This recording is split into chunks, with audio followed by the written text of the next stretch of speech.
जय नमः पार्वतीपते शिव हर हर महादेव। మీరు మాట్లాడడం మాంతే నేను రెండు మాట్లాడతా. సంసార దుశ్చింత సమసిపు పెద్దలు తెలుపు సంప్రీతి వాక్యములు నిజవడి అందు నిల్పవలై. మనం ఇప్పుడు ఎక్కడికి వచ్చామంటే పాశం భోజనం చేయడానికి వచ్చాం, జ్ఞాన పాశం. అందుకొరకు అందరూ కూడా సంసార చింత ఇంట్లో మాట్లాడుతూనే ఉంటాం. మరి ఈడొచ్చినా కూడా అదేనా మాట్లాడ. ఇదేముండాలి? Speech is silver, silence is gold.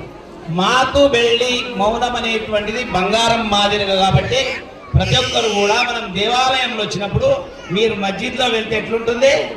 నిశ్శబ్దంగా ఉంటుంది అన్నమాట. ఎవరు వచ్చినా పక్కకు ఈడొచ్చినా కూడా సంసార చింత.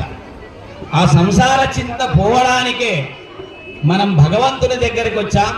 మహాత్ముల యొక్క అమృతమైనటువంటి వాక్యాలను విని మన జీవితాన్ని శివమయంగా చేసుకోవడానికి మనం ఇక్కడ వచ్చాం.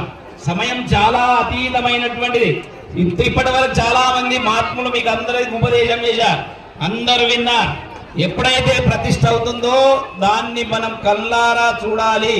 ఒకవేళ ప్రతిష్ఠ అయ్యేటప్పుడు మహాత్ములు చెప్పేటప్పుడు మనం కళ్ళు మూసుకున్నాం అనుకో, ఫోటో తీస్తే ఎట్లుంటుంది? మీరు గుడ్డివాళ్ళుగా ఫోటో గుడ్డి వస్తుంది. అందుకే మనం ఎప్పుడు ఏమొస్తుందో తెలియదు. కాబట్టి మనం అందరం కూడా ప్రశాంతంగా ఉండి రెండు మాటలు వినాలి.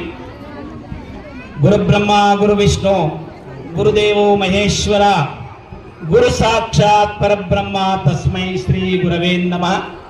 ప్రప్రమదః పార్వతీ పరమేశ్వర స్మరించుకొని ఈరోజు పురాతనమైనటువంటి ఆంజనేయ స్వామి ఆలయంలో పునః ప్రతిష్ట కార్యక్రమంలో అంగరంగ వైభవంగా 3 రోజులు పరమ పూజ్య డాక్టర్ చంద్రశేఖర్ శివాచార్య జగద్గురు వారు వచ్చి 23వ తారీఖున వచ్చి 24న వారి హస్తముల ద్వారా మరి ఇక్కడ కార్యక్రమం నిర్మించబడింది.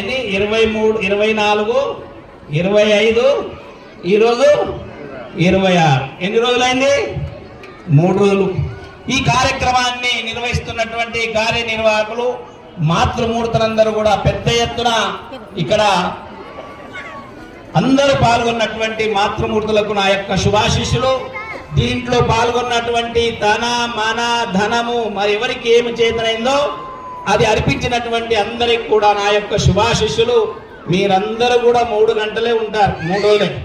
24 అయింది, 25 అయిపోయింది, ఈరోజు 26. ఈ నుంచి 26 గానే మీరు వెళ్ళిపోతారు, మేము వెళ్ళిపోతాం.